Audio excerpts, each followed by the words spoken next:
കൂടി ഉണ്ട് എന്ന് നമ്മൾ മനസ്സിലാക്കണം. ഇനി നമുക്ക് ആ ഒരു സെക്ഷനിലേക്ക് കടന്നു കഴിഞ്ഞാൽ നമുക്കറിയാം, ഒരു വ്യക്തിയെ സിനിമ സ്വാധീനിക്കാൻ പറ്റും, ഇല്ല എന്ന് 100% ഞാൻ പറയുന്നില്ല.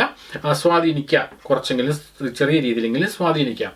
അങ്ങനെ സ്വാധീനിച്ച്, ഒരു സിനിമയെ സ്വാധീനിച്ച് അവൻ എന്തെങ്കിലും ക്രൈം ചെയ്താൽ അതിനെ ശിക്ഷിക്കാനും അതിനെതിരെ നടപടി എടുക്കാനും വേണ്ടിയാണ് ഈ ഗവൺമെൻറ് ഉള്ളത്. ആ ഗവൺമെൻറ്റിൻ്റെ അണ്ടറിൽ നിയമവ്യവസ്ഥകളുള്ളത്. കോടതിയുണ്ട്, പോലീസുണ്ട്. ഇതൊക്കെ ചുമ്മാ ആണ് ഇരിക്കുന്നത്. അപ്പം അവർക്ക് അതിൻ്റെതായ നിയമ നടപടികളുണ്ട് നേരിടാൻ.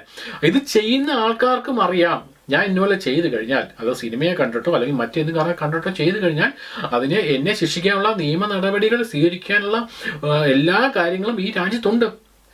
അങ്ങനെയൊക്കെ നിൽക്കുമ്പോൾ സിനിമ കണ്ടിട്ടാണ് അല്ലെങ്കിൽ മറ്റെല്ലാം ചെയ്തിട്ടാണ് ഞാനത് ചെയ്യുന്നതെന്ന് പറഞ്ഞ് ന്യായീകരിച്ചിട്ട് കാര്യമില്ല. അതിൻ്റെ പുറകെ അതിനെ ന്യായീകരിക്കാൻ, ആ തെറ്റായിട്ട് അവിടെ നിർത്തിക്കൊണ്ട് തന്നെ അതിന് കാരണക്കാരനായ എന്ന രീതിയിൽ സ്വാധീനിക്കുന്നു